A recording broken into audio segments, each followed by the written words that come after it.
Welcome back, ArchCityPLO.com silver and gold members, as well as YouTube subscribers. You can clearly see here, if you're watching on YouTube, that I posted this video for you guys. I haven't posted in a while. I'm going to start doing that regularly again, but wanted to give, and I'll talk about this a little bit more in depth. It won't take that long at the end of the video, but I wanted to show you guys that are potentially interested in the site how this may change moving forward. The site is going to operate in a similar manner to where I have two tiers. We're going to have videos for silver members and then gold. Really, it's going to stem from the same video, and then gold members are just going to get more because they're obviously paying for more. But I wanted to give you YouTube subscribers just a quick peek into this. And when I post videos on YouTube, it's going to be more quick thoughts, brief stuff that I think is good for somebody that's getting free content. But I felt that this was a good hand. As far as PLO is concerned, we're going to keep doing PLO No Limit to illustrate how to think properly through these hands, whether it is an online game or a live game. And we are going to try to cater heavily to the live player. I think that, a lot of you guys that subscribe to my channel that are signed up for my site, you're looking for more live content, how to play in these games, how to play in multi-way spots. But this is a good one to go over. So this was a PLO 200 or 1-2 game, if you will. I am in the cutoff up here, as you can see. Hero is, I'm sitting about 100 bigs deep. I have ace, king, 7-5 single. Get a limper under the gun. I don't have these guys, obviously. Like, the site's going to label them as randoms, and I think that's good. I don't want to point out, I don't want to try to point out something negative about a player I don't know necessarily. I think it's better to have them random or cover up their names. So, but what I will say is this player, and I do have a lot of these guys tagged. Like, I do know a decent amount about them by now.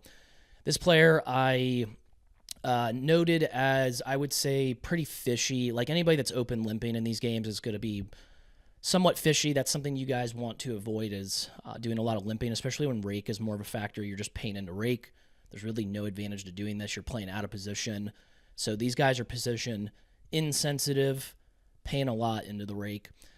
Ace King 7-5 is a hand that's definitely closer to the bottom of my range. I would say Ace King 7-4 is pretty much the exact bottom with a nut suit. It's important that I do note that I have a nut suit. That's why this hand, which doesn't look like that great of a PLO hand, it's going to play okay multi-way due to having the nut suit. And then Ace King, just having big cards is always better, whether it is PLO, whether it is No Limit. So I do decide to attempt to ISO. This doesn't tend to work very well in PLO, but the hands that you're playing that are even weaker are designed to work out okay giving multi-way action, since you are going to have a lot of that.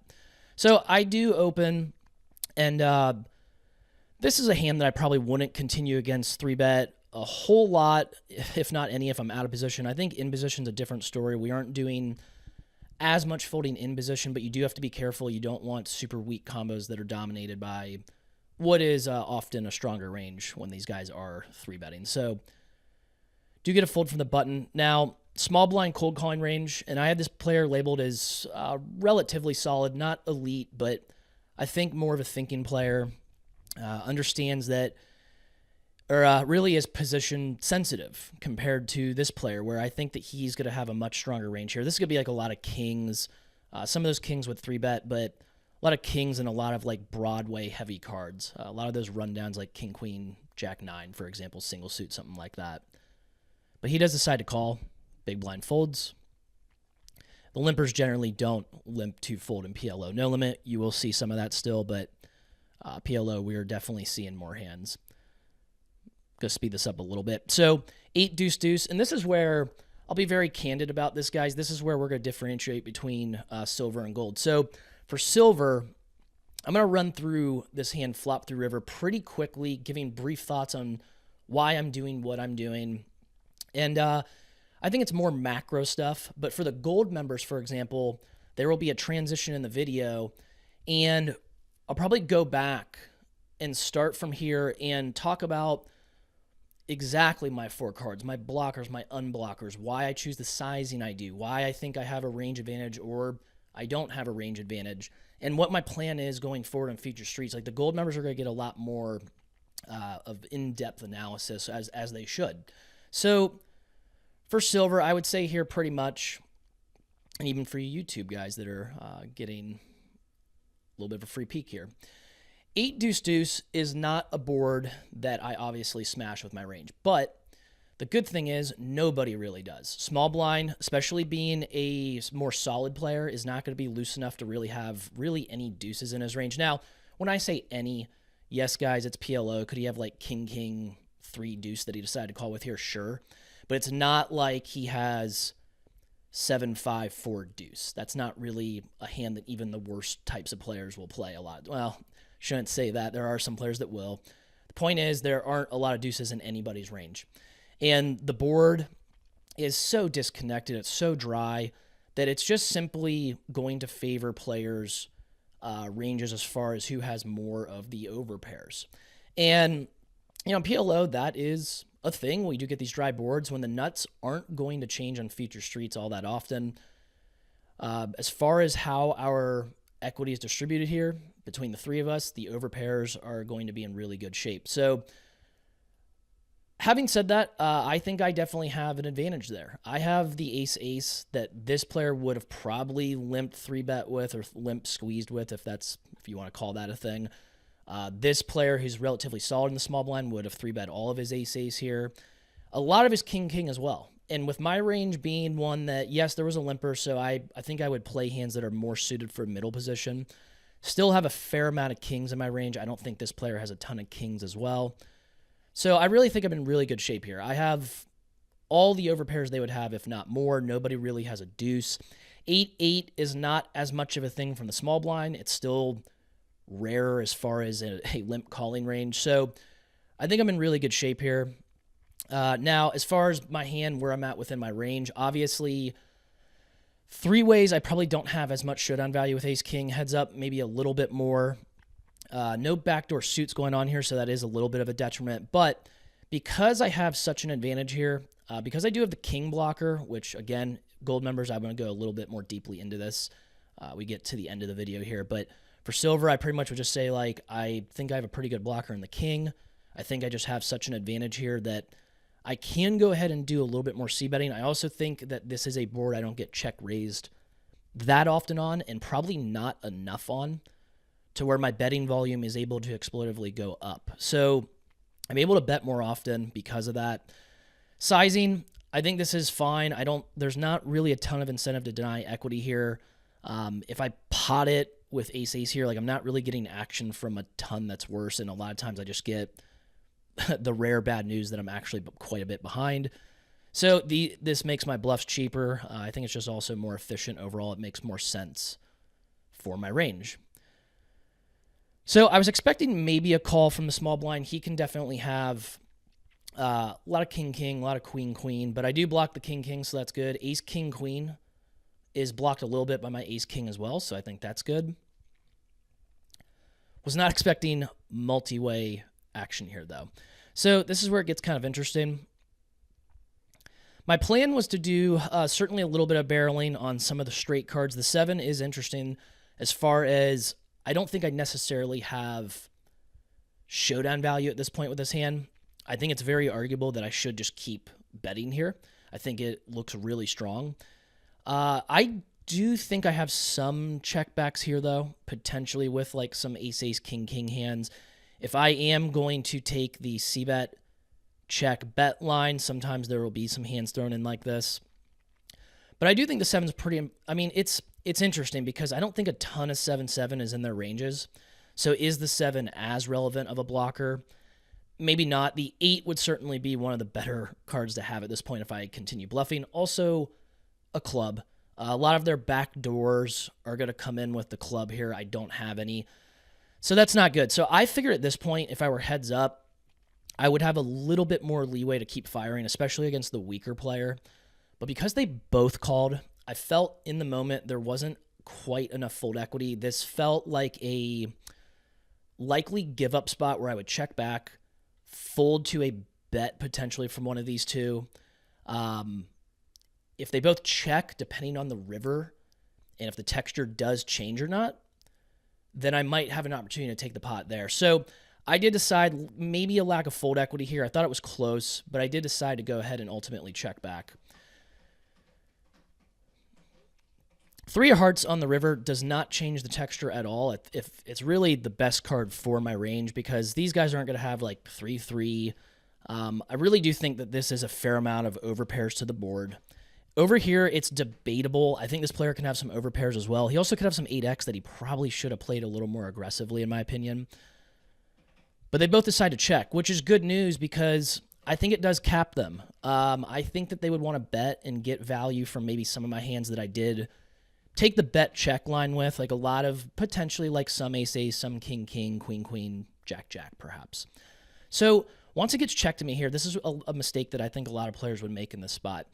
They would say to themselves, well, maybe I do have a little showdown value with ace-7, and maybe you do a little bit of the time, but I think heads up, that's more of a thing. I think based on the fact that they both check called an 8-deuce-deuce, I don't think this 7 really honestly has enough showdown value in my opinion. So at this point, I decided, because I was still a little bit, I'm not as low in my range as if I had air, but because I don't think I have enough showdown value, I basically classify this hand as air. So really the idea here is block king, which is the most likely top of his range. We really want to apply max pressure onto some of these overpairs, make them feel really indifferent. Yes, do we get snapped off sometimes? Certainly. But we're going to have some bluffs here if we are going to mix in some value raises. I think this is a reasonable sizing.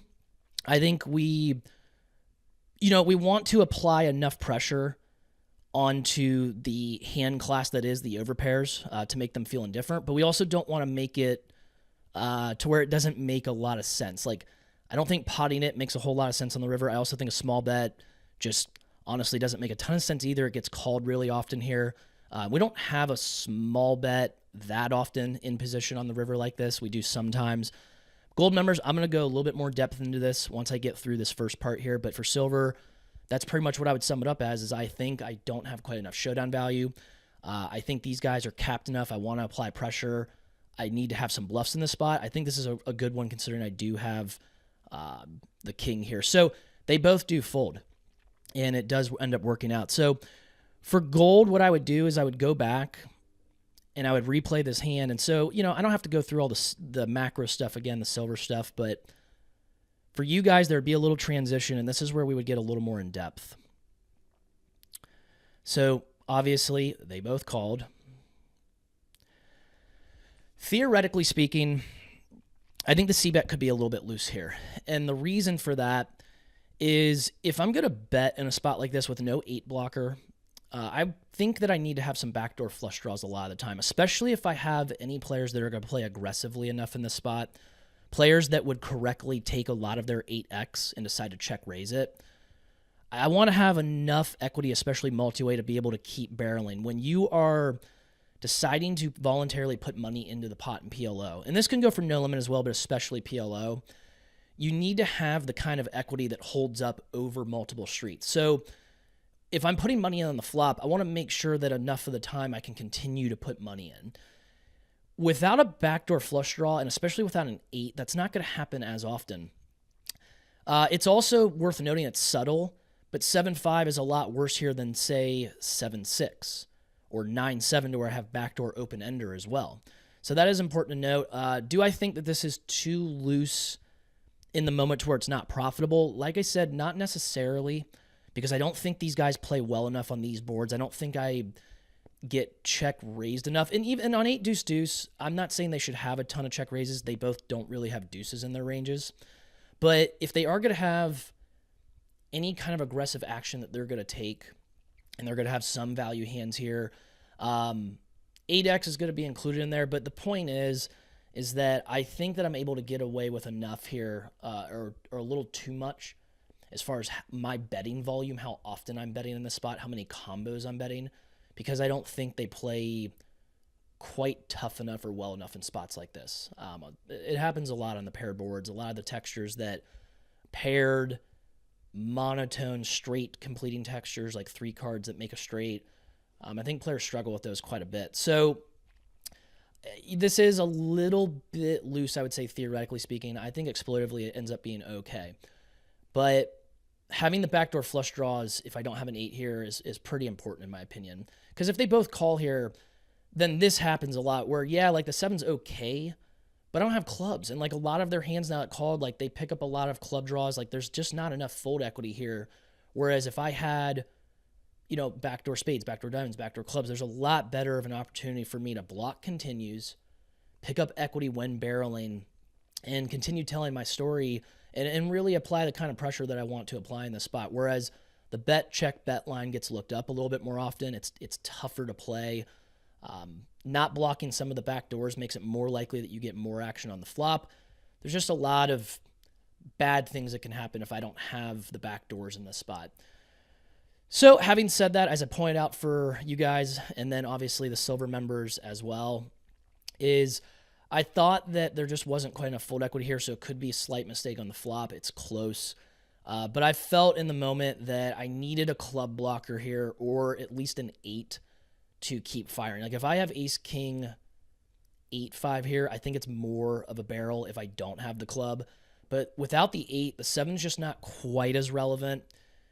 It's still better than if like a queen or jack or 10 came, but it's not as great as players would think. It's like, oh, we block turn boats now. I don't think they're calling out of position with as many pocket 7s. So again, as we mentioned before, when silver members were involved in this hand, didn't feel there was the fold equity there. So on the river, this is where I said I would get a little more in depth.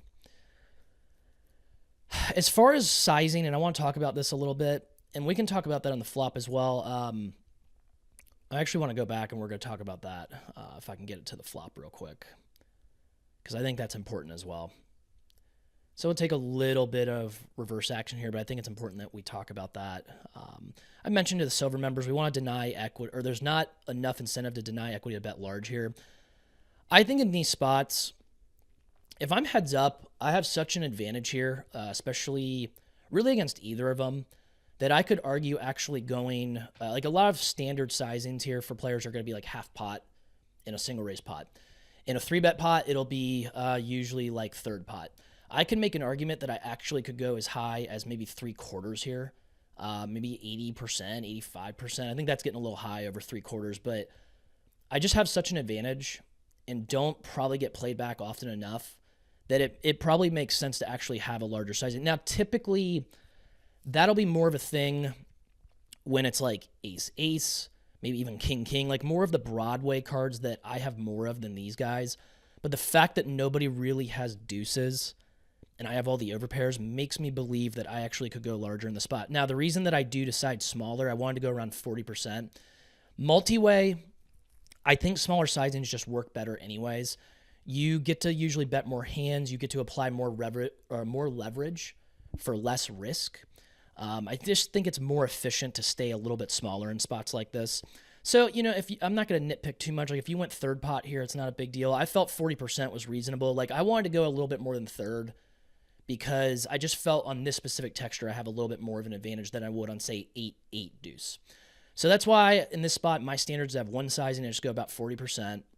And that's why I did it. And I do it with my whole range, even if I have, for you guys that are, I know you might be gold members, but you could be more novice.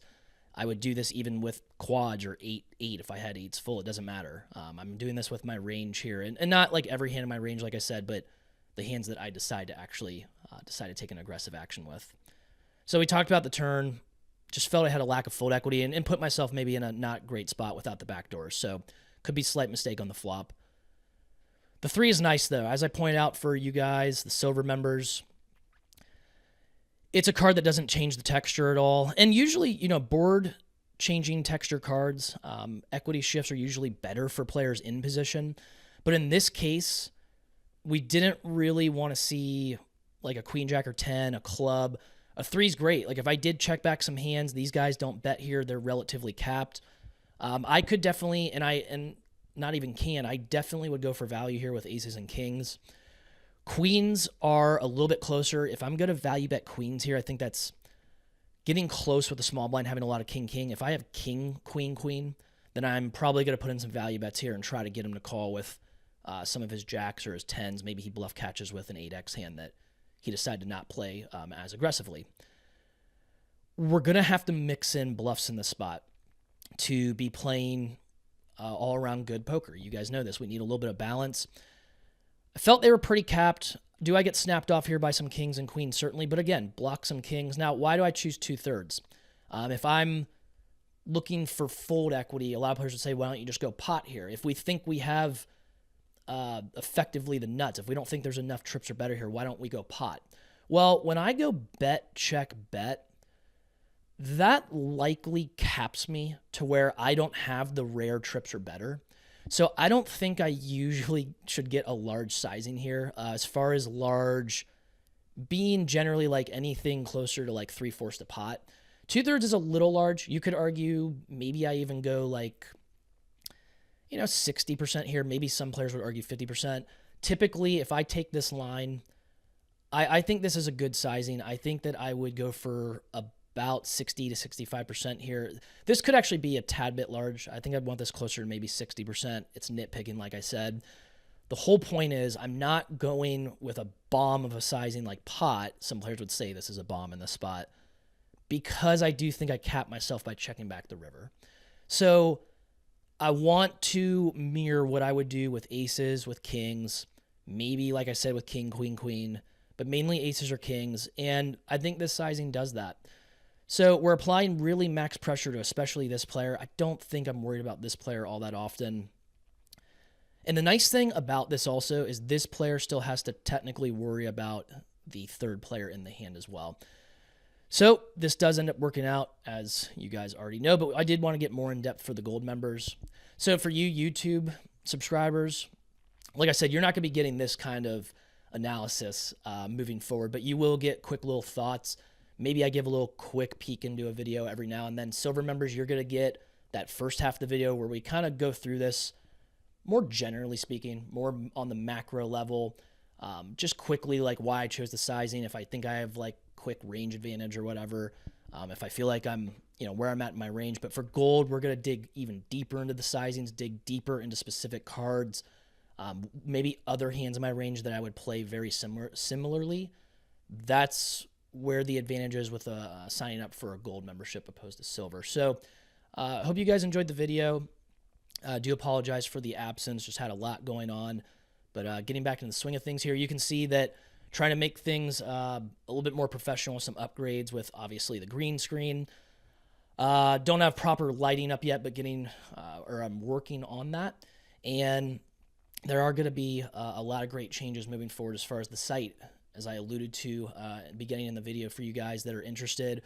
We are going to make the interface a lot more attractive, a lot more easy to navigate, make it more like you're going through a course rather than picking out random videos. So there's going to be a lot of work that's going to be going on over the next few months. But even if you just sign up now, there's still a lot of amazing content in the library, and you'll see the changes as they unfold, and you'll get a lot of value out of your membership. And the prices are really competitive. You guys aren't honestly going to find probably cheaper prices than what I'm offering, but it's because I'm catering to you guys that are really like the low to mid-stakes population, the guys that are really just playing this game for fun, that want to improve, that don't want to deal with too much of a headache as far as really complex stuff, solver stuff.